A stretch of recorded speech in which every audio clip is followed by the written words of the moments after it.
C'est des vrais escrocs. C'est eux qui nous disent aujourd'hui que nous sommes des Rwandais. Donc je reviens sur ce qui s'est passé aujourd'hui.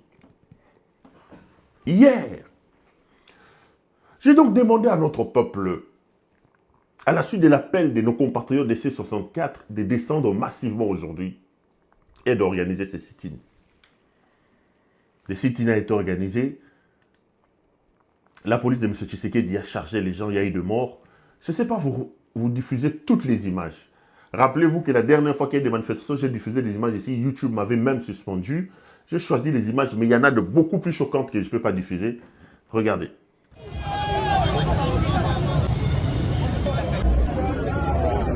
Regardez derrière moi. Vous voyez, il n'y a pas la démocratie. Et il veut le troisième mandat, messieurs. Je m'appelle Lila Sisseko, je suis catholique.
Voilà la situation. Oui. Voilà la situation.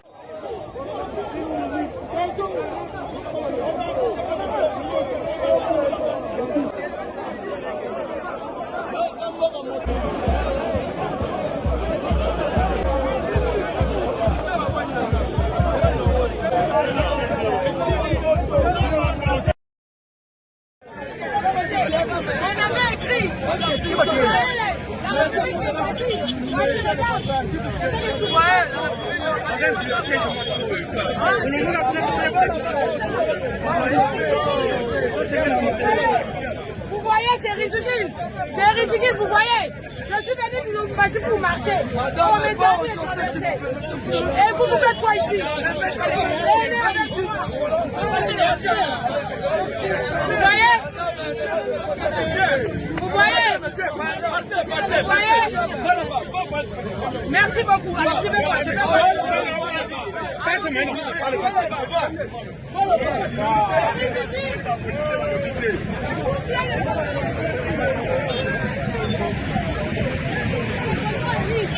Il n'y aura pas un troisième mandat, je vous assure. Il n'y aura pas un troisième mandat. Il a balkanisé le pays. Il a vendu le Congo. Il va nous dire quoi? Il n'y aura pas un troisième mandat. D'accord? Voyez-nous les policiers, c'est ridicule pour ces pays. S'il vous plaît,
Bandeko naza libanda siko nazokota siège ici nazokota mabanga mais bino moko bomona nazokota natala bango nde baza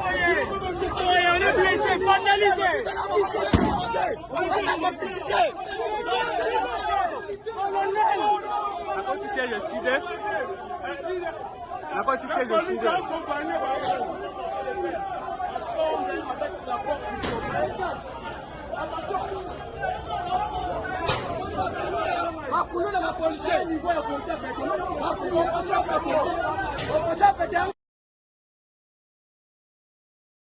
La réalité est que M. Félix Tshisekedi veut tuer les opposants. C'est ça. Donc, comme il veut demeurer président à vie, donc pour lui, l'opposition ne doit pas exister. Il a fait sortir l'artillerie lourde, les Kourouna, forces du progrès, les militaires, les policiers, qui ont tiré à balles réelles. Nous avons 2 morts déjà. Ils ont récupéré les corps. Donc, nous avons bravé, cette police-là, leurs forces, on a bravé et nous sommes arrivés jusqu'au palais du peuple. Comme ils nous pouvaient bien faire, ils ont vu la masse qu'il y avait, alors ils ont sorti les armes réelles, ils ont tiré, ils ont commencé à nous tabasser. Tabasser parce que nous, on était menus, donc nous sommes blessés, mais ça, c'est pas le problème. Ça, ce sont les dégâts collatéraux de la lutte, la libération. Nous allons libérer sa œuvre. Félix Tshisekedi, avec ses turiféraires, qu'il fasse ce qu'il veut, il ne changera pas de constitution, il n'aura pas de 3e mandat, parce que le peuple congolais l'a démontré. Mais il a dit qu'on était ferme. Mais lui, il est qui? Il est quoi? Qu'il nous dise, avec les armes de l'État, avec l'uniforme de l'État, avec l'argent du trésor public, il veut tuer ceux qui défendent les intérêts de la population. Non, la coalition, article 64, dit qu'il ne nous vaincra pas parce qu'il ne vaincra pas le peuple. Un peuple déterminé. Un peuple déterminé. Sa liberté et pour sa destinée n'est jamais vaincu. Merci beaucoup. Dans 2 mots seulement. Parce que on allait faire dans le city pour parler du peuple, simplement pour dire aux députés de ne pas déconner, de retirer. On est de retour sur ce plateau. C'est ça donc les images. Il y en a vraiment des plus choquantes où on voit des morts, on voit des cadavres. Avant de monter sur ce plateau, j'ai appelé mes contacts à Kinshasa. On m'a parlé déjà des 4 morts confirmés. Au début, on parlait des 2 morts. Mais tout porte à croire que déjà, cette nuit ici, il y a eu minimum 4 morts. 4 morts, des Congolais qui ont laissé leur vie inutilement à cause d'une folie de M. Tshisekedi. Des Congolais qui ont versé de leur sang sous le coup des balles réelles, des coups de feu avec balles réelles que M. Tshisekedi a utilisé donc pour essayer de faire taire ces peuples. Mais Tshisekedi est en train de se tromper. Voilà ce que j'ai à vous dire. Tshisekedi croit être fort. Mais les amis, croyez-moi, que ce soir, la peur a véritablement changé des camps. Je vais vous donner des éléments et on va analyser ensemble.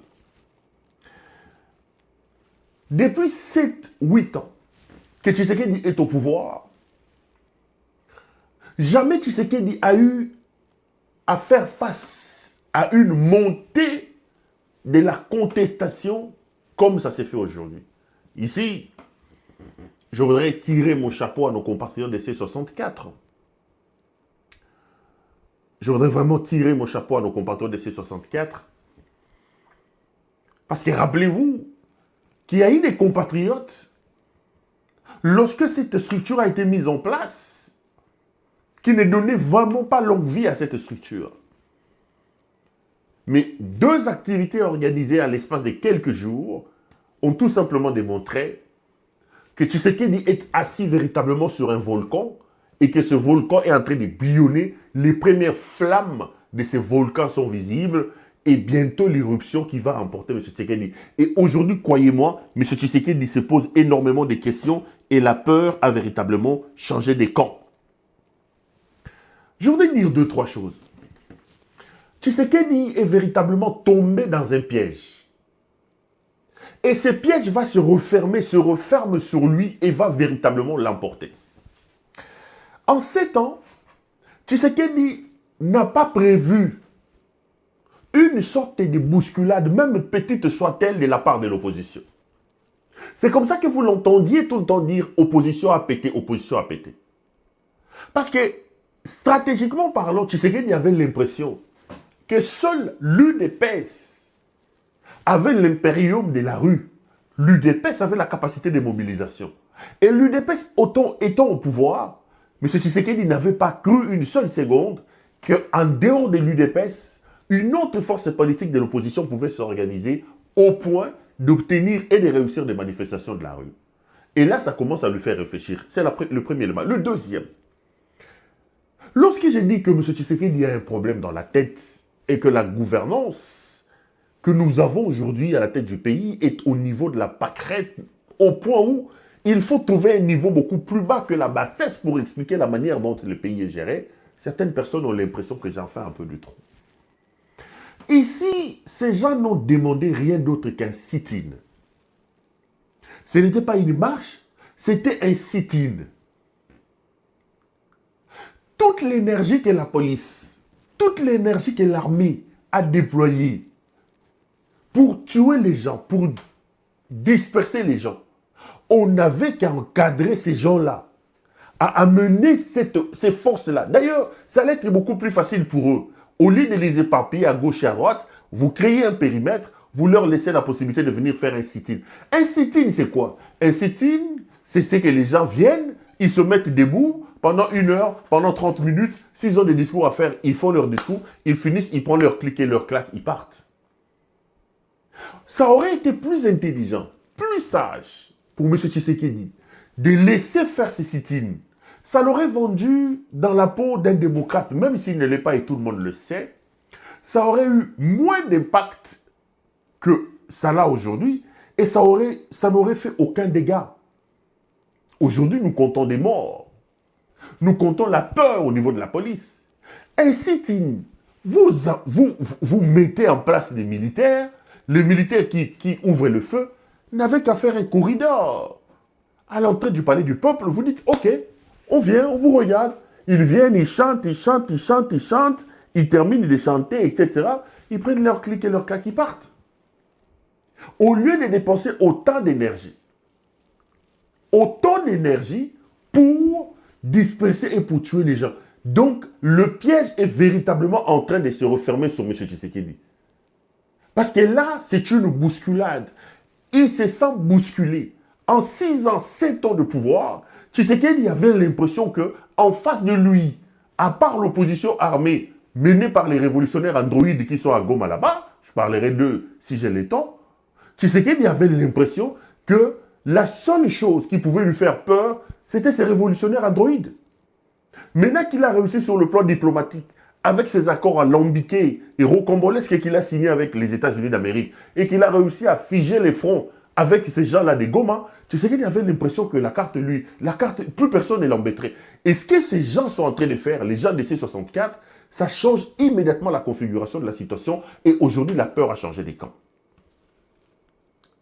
Tu sais qu'il y a véritablement envie de changer la Constitution. Ça, je vous donne les révélations de mes caméras.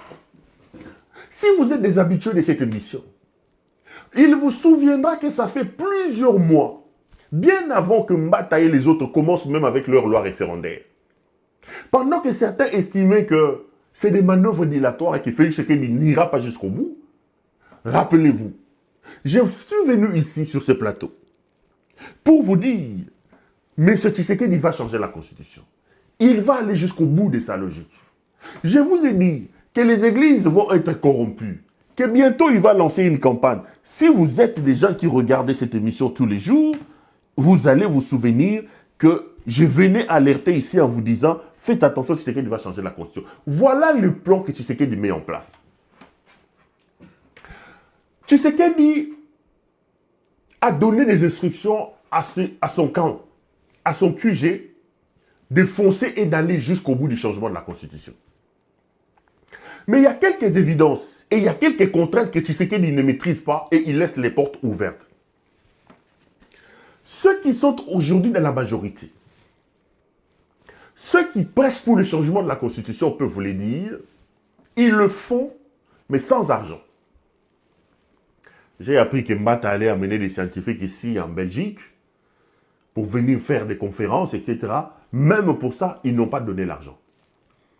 J'ai appris que Ngondankoy, qui a vendu la science, qui a vendu véritablement la science, qui a galvaudé son intelligence.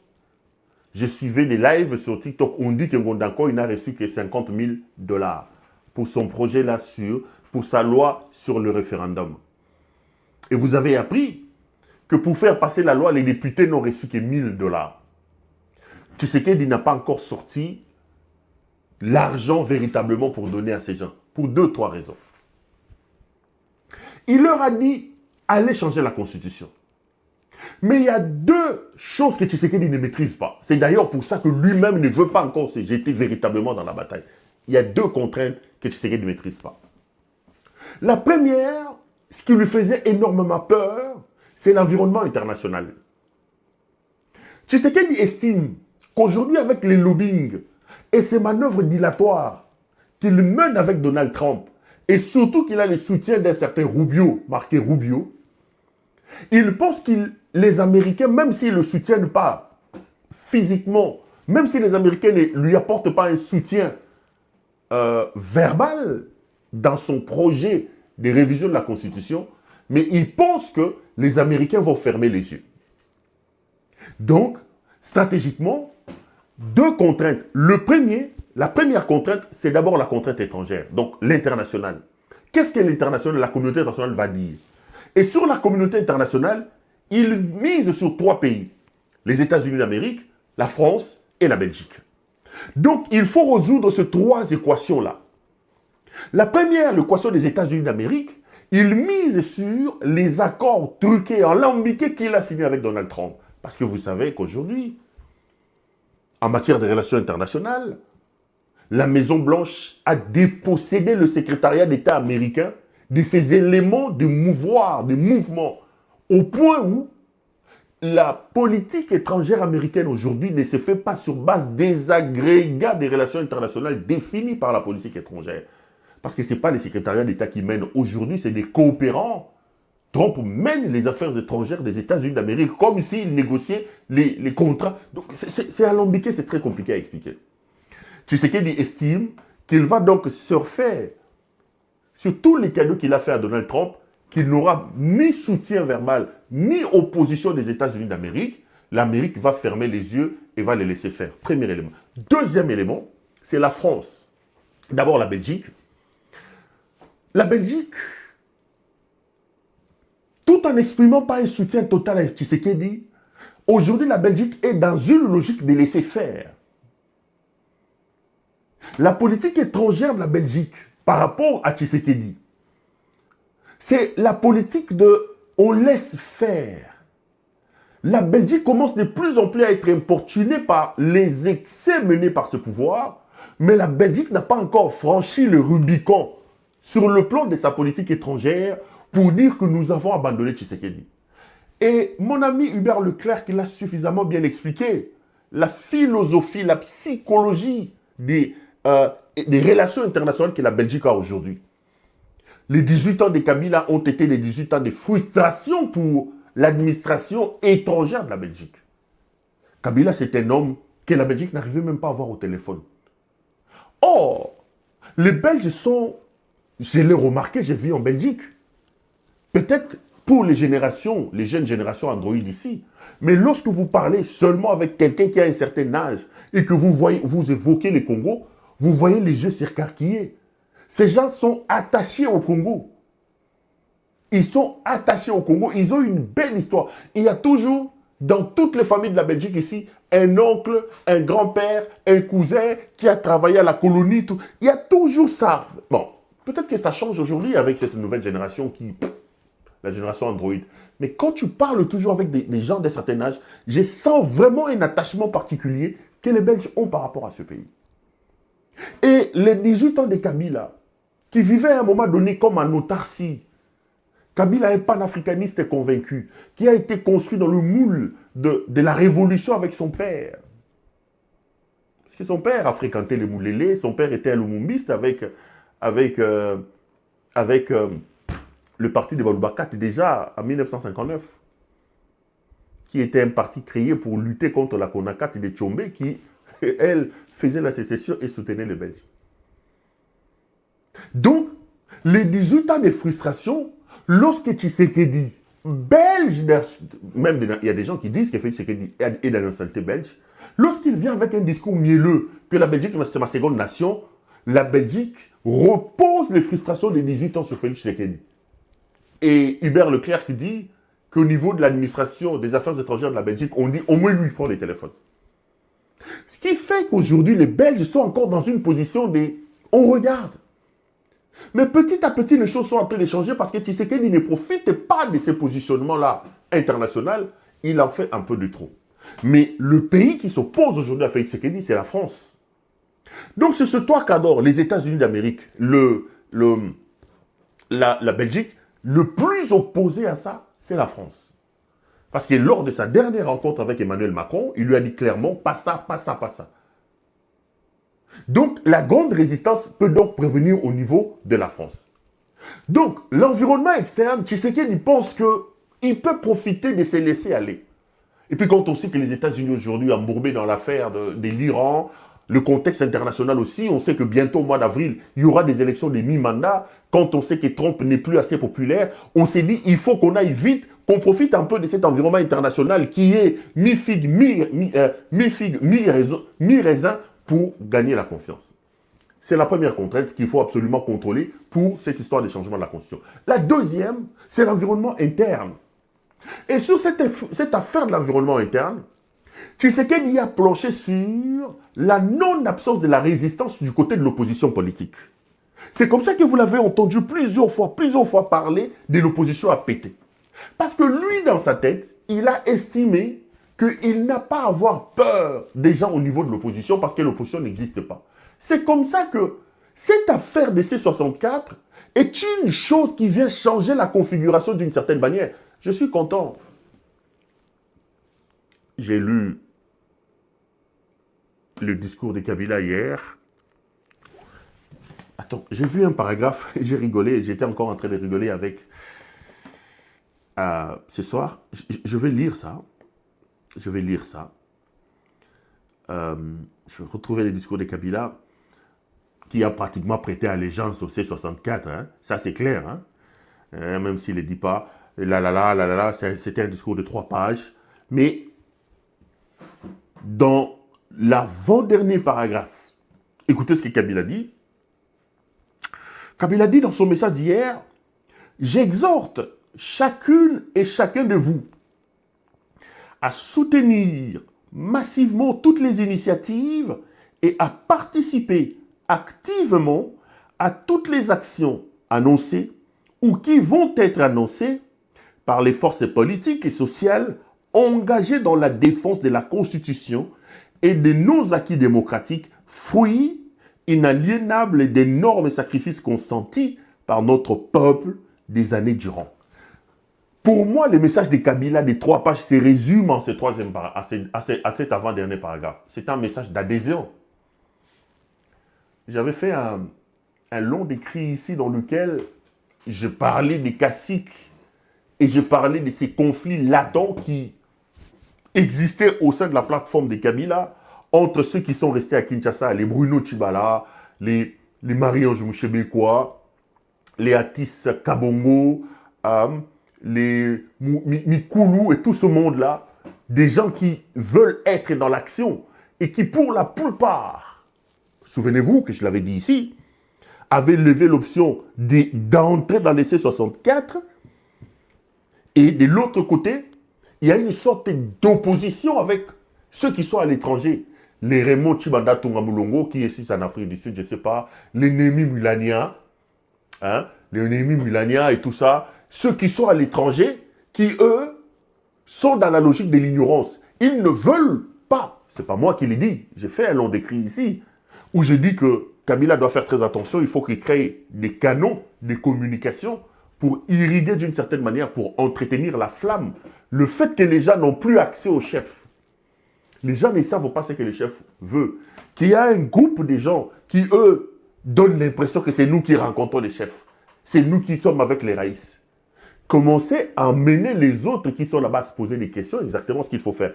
Et la création de C64 a mis en lumière quelques fissures des murs kabylistes qui commençaient à se lézarder entre d'un côté ceux qui ont la flamme, qui pensent qu'il faut aller dans le combat avec ces gens, qu'il faut créer des mécanismes pour exister d'une certaine manière.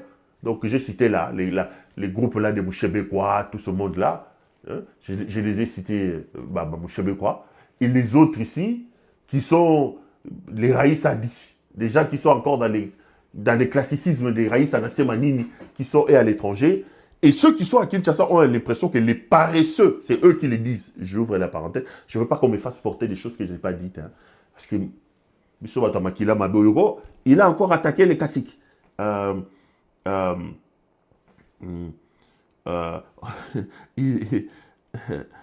a encore attaqué les caciques. Il a encore attaqué les caciques.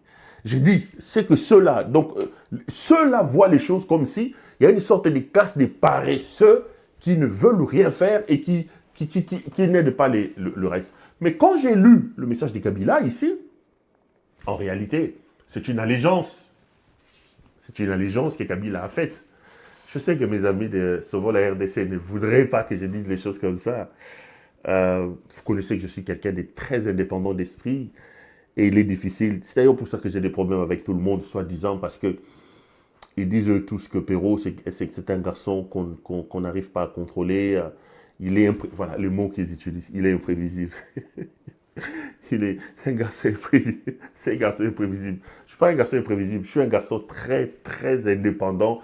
Et je suis prêt à tout pour défendre mon indépendance et dire les choses, voir les choses comme moi je les vois. Donc, pour moi, ce discours de Kabila a été une sorte d'allégeance parce que pour moi, le seul vrai paragraphe, le seul message de Kabila résidait donc à ce troisième paragraphe quand il appelait les Congolais à participer massivement à toutes les initiatives prises par la classe politique et sociale pour résister. En réalité, il voulait dire aux Congolais, allez carrément participer à la manifestation qu'organise les C64.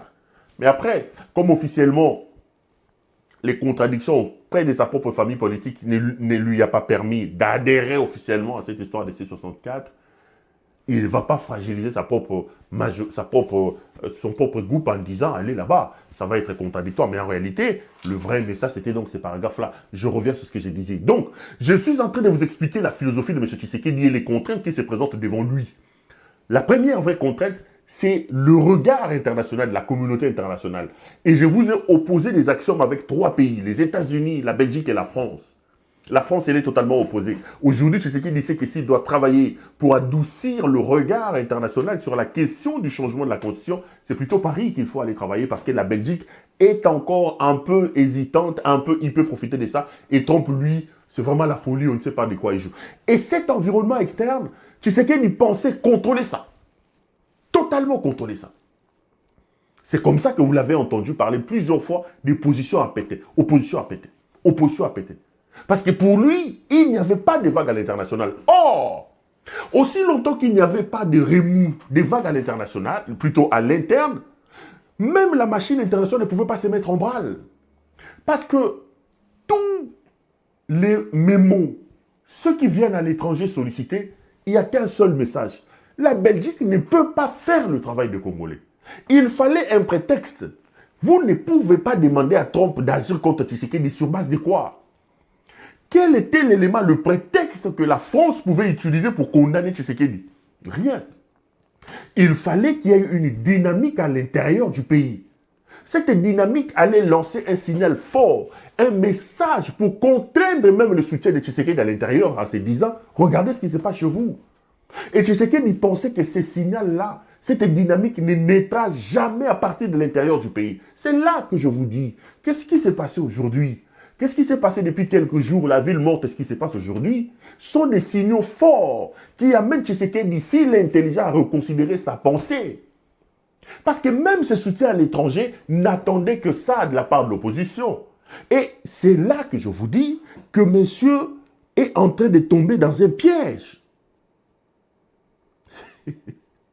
Monsieur, quelqu'un m'écrit Perrault et bomba rappelé ma secret. Non, mais ça va secret. Je ne comprends pas. Est-ce que ça va secret? Abi Perrault. Bomba rappelé ma secret. Hein? Donc, ceci est une preuve est une preuve de la folie, de l'absence de la lecture stratégique de la situation de Félix Tshisekedi. Parce que ce qui s'est fait aujourd'hui va changer la configuration. Et d'ailleurs, lorsque la ville morte avait réussi, souvenez-vous que je suis venu sur ce plateau, j'ai dit à M. Tshisekedi que cette ville morte aura un effet contingent qui fera que ceux qui ont réussi la ville morte vont se sentir zélés. Ils appelleront à d'autres manifestations. Et ce qui s'est passé aujourd'hui est encore une autre preuve de la folie qui amènera ces gens à demander encore. Donc, ces 64, sans le savoir ou l'ayant su, est vraiment en train de déséquilibrer, est en train de repositionner l'attelage. Il est en train de déséquilibrer les systèmes qui avaient mis en place Félix Tshisekedi pour changer la Constitution. C'est incroyable ce qui se passe dans le pays. Ça va changer la configuration. Maintenant, voici ce que Tshisekedi voulait. Tshisekedi, s'il ne donne pas l'argent, parce il veut d'abord contrôler cet environnement extérieur en négligeant l'aspect intérieur. Et vous allez voir que depuis un temps, Tshisekedi a mis le moyen dans la question du bombardement, des bombardements de l'FM23. Il réussit par la pression de Rubio à avoir le retrait d'une certaine manière des troupes rwandaises au Congo. Et vous allez remarquer que depuis un temps, il a réussi à figer le front au point où les révolutionnaires androïdes qui sont à Goma là-bas, les révolutionnaires androïdes là, ils voient leur front être figé au point où ils n'avancent pas. Tshisekedi multiplie les bombardements et récupère quelques 2-3 localités. C'est des arguments que Tshisekedi voulait utiliser dans sa communication pour dire... Et d'ailleurs, ils sont en train de le faire. Tshisekedi n'a pas un mandat, Tshisekedi a une mission. Ces quelques petites soi-disant victoires sur le front devaient être des éléments moteurs, des éléments de langage, devaient être utilisés pour dire que Tshisekedi, lui, c'est le véritable commandant suprême. On ne peut pas enlever Tshisekedi comme président de la République parce que c'est lui qui finira la guerre dans l'Est de la République. Regardez d'ailleurs. Donc c'est un plan déjà monté. On fige, grâce au soutien diplomatique des États-Unis d'Amérique, le front dans l'Est de la République. On arrive à cantonner à leur positionnement les rebelles androïdes là-bas qui sont là-bas, ces rebelles androïdes menés par Corneille Nangaa. Et lui va en profiter avec ses mercenaires pour bombarder avec des, comme il est en train de faire avec des drones, récupérer quelques 2-3 localités comme ils le font aujourd'hui, et c'est ce qui devait être utilisé. Ça, c'est sur le plan de la politique interne. Faire les éléments de langage. Aussi, vous allez remarquer une chose, que cette histoire de changement de la Constitution est menée sans la véritable participation de ceux qu'ils appellent là-bas des poids lourds. Est-ce que vous avez entendu Vital Kamerhe parler? Pas du tout. Est-ce que vous avez entendu Jean-Pierre Bemba s'est mouillé dans cette histoire? Pas du tout. Est-ce que vous avez entendu Bahati Lukwebo rentrer vraiment dans l'eau? Dire? Pas du tout. Est-ce que vous avez entendu les Tchakou national Lambert Mende parler? Pas du tout. Pourquoi? Ça fait aussi partie de la stratégie de Tshisekedi. Parce qu'il pense qu'il peut obtenir le changement de la Constitution de par lui-même. S'il advenait qu'il réussisse à obtenir le changement de la Constitution par lui-même, il ne sera pas redevable à ces gens parce qu'il s'est fatigué de ces gens. Tshisekedi ne veut pas aller en guerre ouverte pour le changement de la Constitution avec ses lieutenants qui vont lui peser lourd. Moi, je connais des gens, comme Lambert Mende, comme les autres qui disent « Non, on ne va pas parler du changement de la Constitution. Avant qu'on en parle, il faut que les chefs nous reçoivent. Les chefs doivent nous recevoir. » Les Vital Kamerhe qui sont encore dedans, qui sont encore derrière, il faut que les chefs nous reçoivent. Or, Tshisekedi, il pousse les pions sur le changement de la Constitution, mais il ne le reçoit pas. Parce qu'il ne veut pas s'encombrer. Il pense qu'il peut réussir son changement de la Constitution sans forcément avoir leur appui. Ceci lui permettra d'assurer une sorte d'indépendance. Parce que lui, c'est un dictateur. Il ne veut pas avoir un mandat éternel avec des notions de redevabilité par rapport aux gens qui l'ont accompagné. Il fait son coup de force. Il change sa constitution lui-même. Il devient le seul prêtre. Et dans sa logique à lui, il faut que si les gens doivent être avec lui, les gens doivent être avec lui comme lui, c'est les grands prêtres. Les gens ne doivent pas être avec lui comme des gens qui méritent des choses. Il ne veut pas de ça. Il ne veut pas de ça. C'est comme ça que vous entendez qu'il donne l'impression d'ignorer totalement ces poids lourds-là, soi-disant. Eux, ils sont là, ceux qui sont au pouvoir comme les Bemba et les autres, ils sont là pour voler l'argent, ils volent l'argent. Mais dans sa logique à lui, il faut obtenir le changement de la Constitution sans véritablement passer par ces gens-là, sans véritablement passer par ces gens-là, ce qui leur permettra justement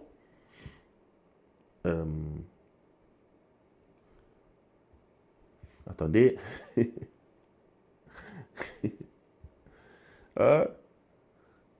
sans véritablement qu'est-ce que je suis en train de chercher? Je suis en train de chercher un document ici. Oui, je vois. Excusez-moi. Je suis en train de chercher un document pour asseoir ce que je suis en train de dire, pour asseoir mon analyse.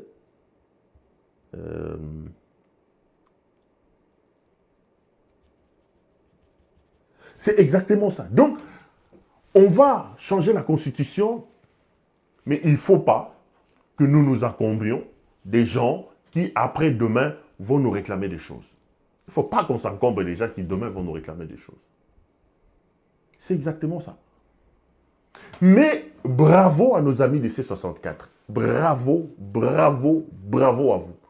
Ce que je vais vous demander aujourd'hui, c'est que, croyez-moi, ce que vous avez fait ces derniers jours, c'est de véritables coups de nature à désarticuler et à déséquilibrer tous les plans mis en place par M. Tshisekedi. Peut-être que les gens ne s'en rendent pas compte. C'est des véritables coups d'une ampleur où Tshisekedi aujourd'hui, la peur a véritablement changé des camps. C'est des éléments très importants qui viennent désarçonner totalement tous les plans que M. Tshisekedi a mis en place. Il était en Égypte, il est rentré aujourd'hui en trompe. Et je sais que pour une fois, à ce moment ici, il n'est pas en train de boire, ils sont en train de réfléchir. Parce que le plan interne que Tshisekedi pensait contrôler par la faiblesse, et d'ailleurs Tshisekedi disait, opposition a pété, Toti Kabango.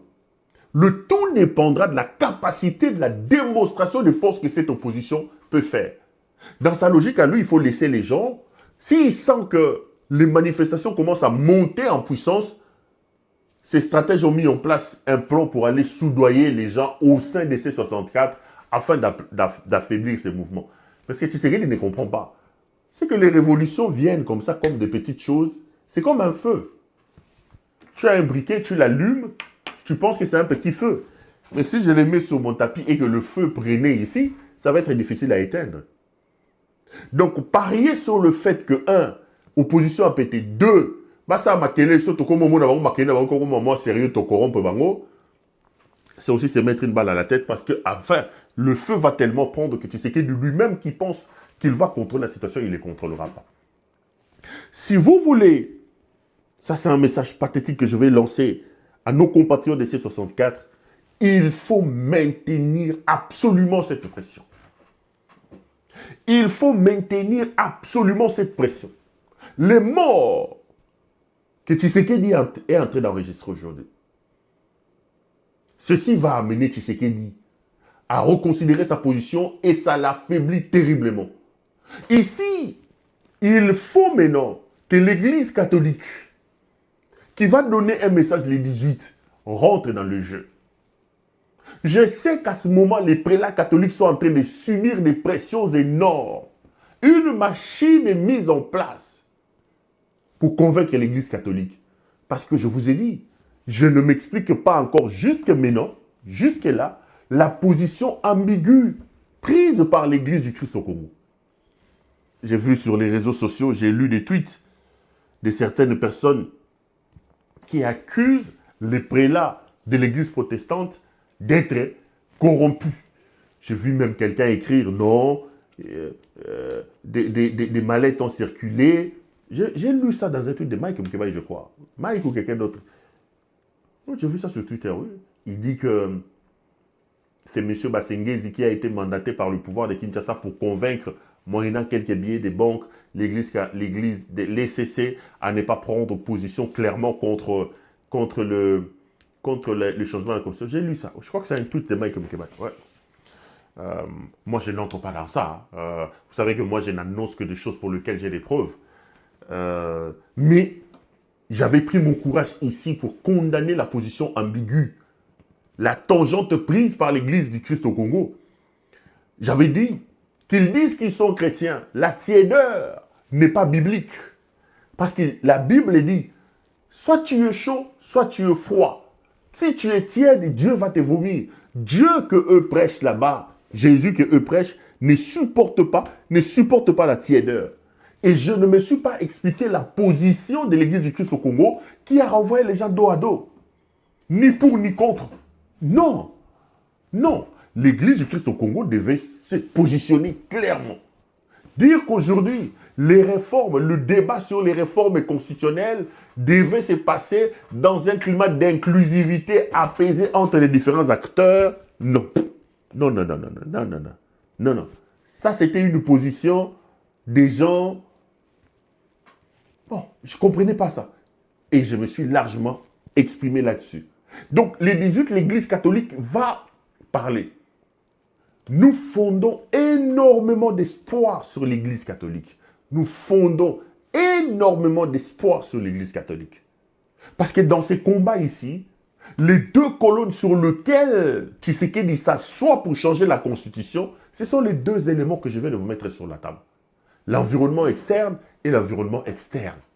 Or, le combat que le C64, avec tous les résultats qu'ils sont en train d'obtenir, l'adhésion populaire contre le changement de la Constitution, contre le pouvoir éternel de M. Tshisekedi, sont des éléments qui viennent désarticuler les colonnes même extérieures. Parce que même Trump ne soutiendra pas Tshisekedi qui tire sur le genre.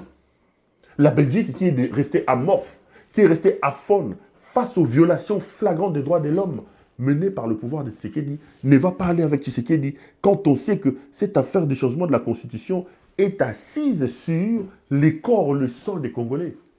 Donc, bravo à nos compatriotes de Kinshasa. Banakini Losako. Ici, je voudrais rendre un hommage pathétique. J'aurais été dans un meeting, je demanderai à tous mes téléspectateurs, vous êtes plus de 6000 en direct là, que nous gardions une minute de silence pour tous ces compatriotes qui sont tombés aujourd'hui. Nous prions pour le repos des âmes, pour le repos en paix des âmes de ces compatriotes. Je vous ai dit, en commençant cette émission, que le bilan que moi j'ai à ma disposition fait déjà état de 4 morts. 4 compatriotes sont décédés, tués par de balles réelles, tirées par les éléments de la dictature de M. Félix-Antoine Tshisekedi. Ici, je voudrais vraiment leur rendre un hommage mérité et leur dire que les sangs qu'ils ont versés pour la République sera vengé. Qu'aucun pouvoir n'a réussi à se maintenir en marchant sur les cadavres de ses compatriotes ou en marchant sur les cadavres des citoyens qu'il est censé diriger. M. Tshisekedi est tout simplement un aventurier, un bandit des grands chemins, qui n'a pas la culture de l'histoire. Parce qu'une simple petite lecture de l'histoire aurait permis à M. Tshisekedi de ne pas tomber dans ce qu'il est en train de tomber aujourd'hui. Aurait permis à M. Tshisekedi de comprendre que ce qu'il est en train de faire, même dans un passé très très récent ici, les gens l'ont fait et n'ont pas réussi à se maintenir au pouvoir. M. Tshisekedi, tu ne te maintiendras pas au pouvoir avec le sang.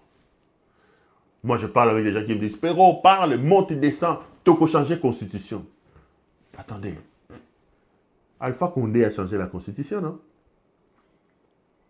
Alpha Condé a mis en place une brigade dirigée par le 3 mètres, si c'est l'armoire de glace qui est président là-bas, Mamadou Doumbouya.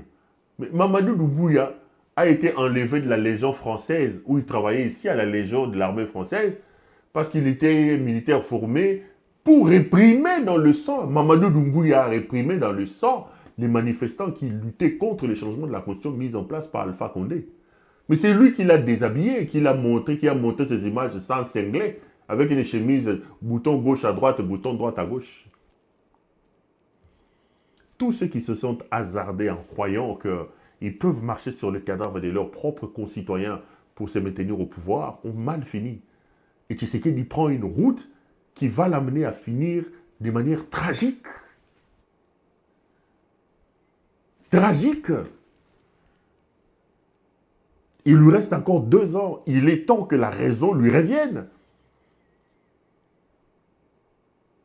Denise Nyakeru, Maman Denise Nyakeru, pesa mobali no conseil. Ki pomba na mokili ezalakate, pesa tato yo conseil. Bosi boyibi mingi. Oyo bosi bozui ekoki. Soki mwa mayele ezali, bozala mayele. Ekomi ya koboma batu boye, ekomi ya koboma batu boye, pesa mobali na yo conseil. Pesa tato na conseil. Soki ayokaka. Une chose est de boire et de s'enivrer chaque soir. Une chose est de piller le pays.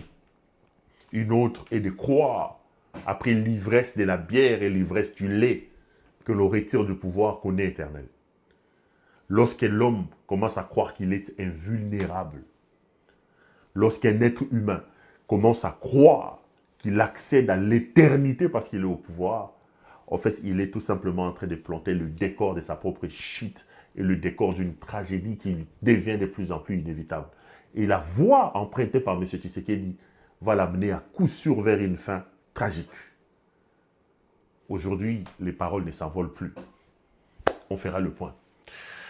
Encore une fois, hommage à nos compatriotes tombés aujourd'hui sous le bal de la dictature. Courage à nos compatriotes des C64. Vous êtes sur la bonne voie. Vous désarticulez, vous désarçonnez, M. Tshisekedi. Il faut continuer sur ça. Appel pressant à l'Église catholique. Ne commettez pas l'erreur que vos collègues de l'ECC ont commise. En adoptant cette position mi-fugue et mi-raisin, il faut que les choses soient claires. L'Église catholique a toujours été du côté des faibles. Il faut que l'Église hausse la voix et qu'il oppose une fin de non-recevoir à cette histoire de changement de la Constitution. Nous attendons votre message les 18. Allez, grand merci à vous de m'avoir suivi. Ça a été un plaisir et un honneur pour moi. Restez branchés sur nos programmes. Je vous retrouve demain à la même heure et sur la même chaîne pour continuer à évoquer des questions liées à notre pays. J'ai vu que Human Rights Watch a publié un rapport. Ce matin, j'ai suivi la plupart des médias internationaux, un rapport très accablant contre la FCM23, dans lequel on parle des massacres. On dit que au camp de Rumangabo et au camp de... Ils ont parlé de Rumangabo et de Tchanzo. Je connais bien Tchanzo, peut-être que les gens ne le savent pas, je vous ai toujours raconté. J'ai été pris en otage avec certains de mes confrères à Tchanzo à cette époque-là. Parce que, à l'époque de Nkunda Batouare, je suis déjà journaliste et j'étais un grand reporter. J'avais la valise satellitaire de Digital Congo et j'ai fait la ronde. Tchanzo, Tchomba, Djomba, tout ça. Je connais bien ce coin-là de la République parce que j'ai fait 3 mois dans cette partie. Et je n'étais pas à Goma, j'étais dans tous ces coins-là. Mon rôle à moi comme grand reporter à cette époque-là était de montrer que la paix est revenue. C'était Digital, c'était la chaîne du président Kabila. Il fallait montrer que le président Kabila était un pacificateur. Mais ce que moi je ne savais pas est qu'à Tchanzo, il y avait encore des éléments de Laurent Nkunda. J'arrive à Tchanzo avec mes caméramens, avec mes caméras, je suis pris en otage là-bas. Et je vais avoir la vie sauvegarde au passage d'un colonel qui était là, qui va négocier notre libération. Quand je rentre à Goma, à l'époque, je dis que j'arrête la mission. On m'appelle par M. Kitenge Kigumba, qui était déjà à l'époque. Je dis, Monsieur Kitenge, je suis jeune, je ne veux pas aller mourir pour quelque chose. Il dit, non, ne fais pas ça. Et le lendemain, je reçois un coup de fil au midi de venir. Je viens, c'était la première fois que je rencontrais le général, celui qui est le général... comment je peux oublier le nom de... John Numbi. Le général John Numbi Banzantambo va me recevoir dans sa résidence de Goma au bord du lac Kivu. On va longuement parler, je vais lui expliquer le contexte. J'ai dit, bah, écoutez, je ne me sens plus en sécurité. C'était comme ça, comme ça, comme ça. John Numbi, un homme qui m'a laissé quand même une bonne impression. À cette époque-là déjà, il va me donner un peu d'argent. Ça, je n'oublierai jamais. Il va me donner un peu d'argent et il dit, ok, à ce moment-là, tu partiras plus seul. Désormais, j'ai décidé de mettre en place une équipe pour t'accompagner. Et il va me donner un certain Amouli.